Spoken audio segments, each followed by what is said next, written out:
Hey everybody, it's Master Gallengeist here, bringing you my review of the movie Hotel Transylvania.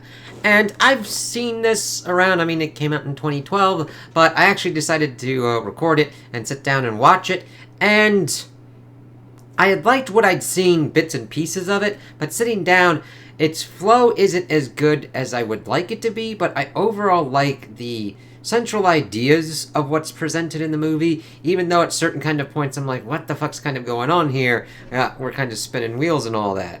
I do like that it's by Genndy Tartakovsky, behind Samurai Jack. Tartakovsky. Yes! And Primal, which is kind of weird, and then you're like, okay, we've got this hotel for monsters, and we're kind of like going in on that. That's mainly, this one's built on the father and daughter relationship between Count Dracula and his daughter Mavis. So we start in 1895, pretty much seeing that these humans are going after the Count, his wife, and Mavis. And the thing is, the mother is killed, but Mavis survives, and one of the mother's kind of ideas that kind of also got stuck into Drax's head is to build a hotel, a safe haven for monsters. And then we fast forward to pretty much present day, where it's Mavis's 118th birthday. We also kind of see him being a single dad with Mavis and teaching her all this stuff of being a vampire, which is pretty cute. And then we go into what's going on now. Selena Gomez doing Mavis, Sandler doing Drac, which he does a very good job. The voice acting in this is really kind of cool. You get Sandler and his usual kind of buddies of like Kevin James, Steve Buscemi, David Spade around and everything, and they do really kind of cool stuff with the hotel. We see Quasimodo pretty much being in charge of the kitchen. We see Suits of Armor doing certain things. We see the witches as like the housekeeping and all that. Zombies is pretty much the bellboys and everything.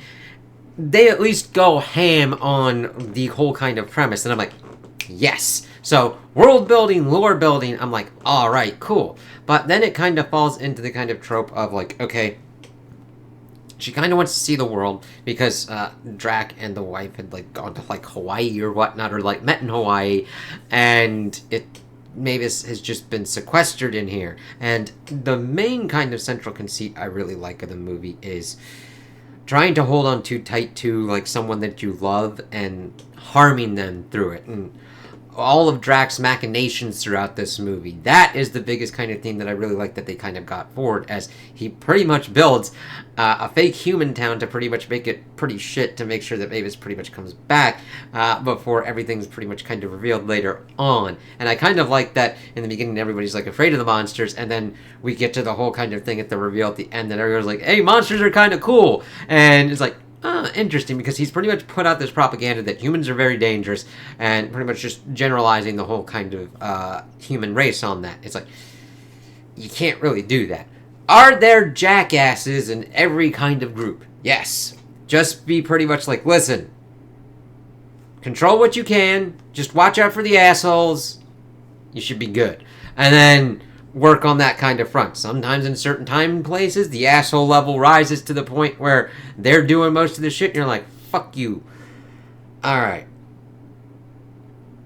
Let's go down to here. Yeah. So, he pretty much has his friends coming in, and really, they've got a lot of different voices. Fran Drescher's in here as, like, the wife of Frankenstein. That was really kind of cool.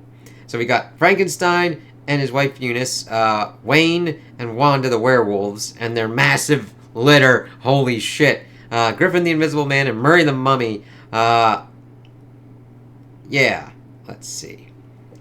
So, Drac pretty much tells her to kind of check out the town, and it's pretty much really kind of shit. However, because she hasn't seen, like, the human world, she can't really call out any of the really shoddy job that Drac has done to make this a fake village. If she kind of looked at anything for longer than a couple of seconds, she probably would have got onto it, especially since most of them are just the zombies with, like, wooden masks and shit on. So then she's like, fine, I'm alright, and then just getting back to the whole thing. But then, of course, a human kind of pops up as Jonathan. And I had to hand it to him. When you're going with Drac kind of mythology, Jonathan, as the name of like one of the main kind of characters from the Dracula novel, I just love when that's done. Jonathan Johnny Logren. Let's see. Yeah, the zombies kind of like... He was like pretty much lost in the woods. And everything that was done to specifically scare humans away was just something that like he was just checking out. And then he saw the whole kind of village thing. And then saw the castle. And then kind of came in. And everything's like, oh shit. And then it kind of just does some weird kind of shit of him attempting to kind of first hide him as like a Frankenstein monster. Which he's friends with Frankenstein, so... trying to even pull that off and be like, it's a cousin from your right arm. And he's just like, alright, I'll kind of take it. And then attempting to pretty much get him out before we get into the whole kind of process of this zing, which is their kind of like love at first sight thing. We also get that happened with Dracula and his wife. It happens with Mavis and Johnny. And it's like, oh, okay. But he's attempting to get him out, going through this whole kind of thing. Like, there's this escape tunnel system that he's got that he's kind of like puttering him through and accidentally falling into and finding different kind of rooms and shit. I was like, okay, that went on for a little bit too long. Going into seeing that he's got these kind of like undead zombie kind of classical people. Doing the kind of band thing, and then pretty much puts up Johnny as like the party planner, and then gets pretty much evidently Drac and his friends had done a band kind of thing, and they decided to do a thing, but Johnny kind of pops up and does the kind of contemporary kind of thing for him. It's like, oh, okay. This starts kind of ingratiating him into with the other kind of monsters.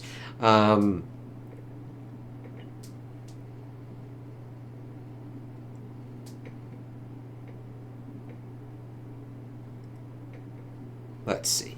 Yeah, and then he pretty much tries to leave, but then Mavis kind of brings him back, and he's able to show her what a sunrise looks like. She gets hurt a little bit, but not in a kind of negative, really kind of way. She's like, shit, but he's able to kind of like show her what the sun looks like by kind of like hiding her behind it kind of thing. It's like, oh, okay. Let's see. We also see that Quasimodo, with the help of like the rat Esmeralda, is like going after Johnny, pretty much captures him at one point and is trying to cook him, but Drac's like, fuck you, man. Pretty much freezes his ass and then just tries to get everything out. And of course he's utilized as the one point at the end to pretty much pinpoint that Johnny's a human. We also get a pretty cool kind of thing where we see Drac attempting to lay out the party tables, and him and Johnny kind of having a kind of connection thing as they're kind of having fun, because Drac is pretty much, he's not done as a complete stick in the mud, but he's a very control-oriented stickler. I mean, losing the wife the way he did pretty much gets him into that kind of control freak kind of scenario. First, pretty much being the locus of that kind of focus on Mavis, and then kind of sputtering out from there of, okay, I need to make sure she's safe. In order to make sure she's safe, I have to control these aspects of the hotel, and kind of going out from there. So, in that kind of strength-wise, I like that they're able to kind of shoot that out. Johnny introducing that kind of chaotic kind of element of, okay, we're not going to control everything, but we're going to have a little bit of fun. Doing the kind of whole water kind of part, doing this whole kind of flying kind of thing, before everything's kind of showcased off, and Johnny is found out, and then pretty much tries to play the bad guy, and says that he hates monsters, kind of going away. And of course this devastates Mavis, as she wants to pretty much just never leave again. Let's see.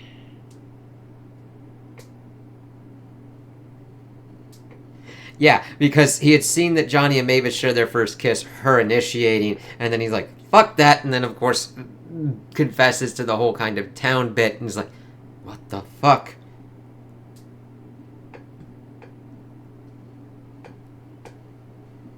Because even after he's like shown to be a human, it's mainly with Johnny rejecting her that kind of screws her off, and just kind of like starts messing with her mind. And the thing is, she then sees the gift that her mother left for her 118th birthday. The whole thing about how the father and the mother kind of got together, and the whole kind of zing thing. And then Dracula pretty much understanding what's going on with that. Then, of course, all the monsters at the hotel are like, what the fuck? And he's like, I don't know if my information is outdated or not. It's like, really?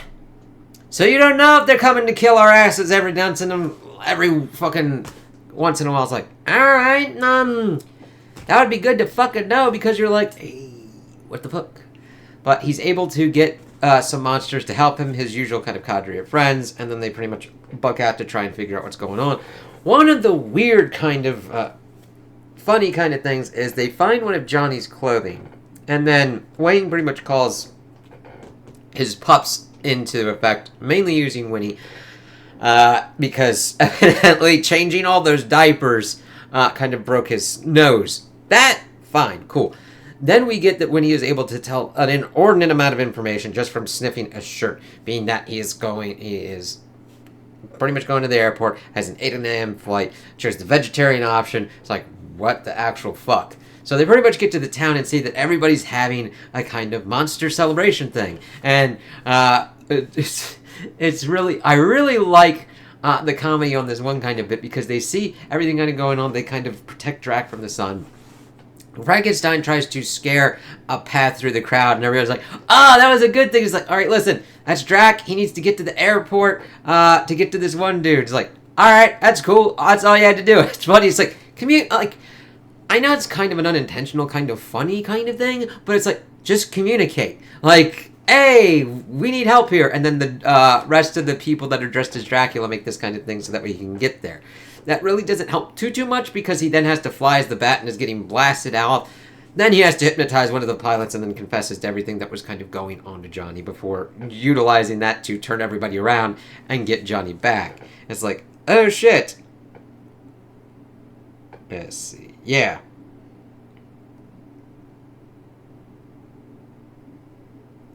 Johnny, of course, being like, yeah. We both zinged, and they kiss.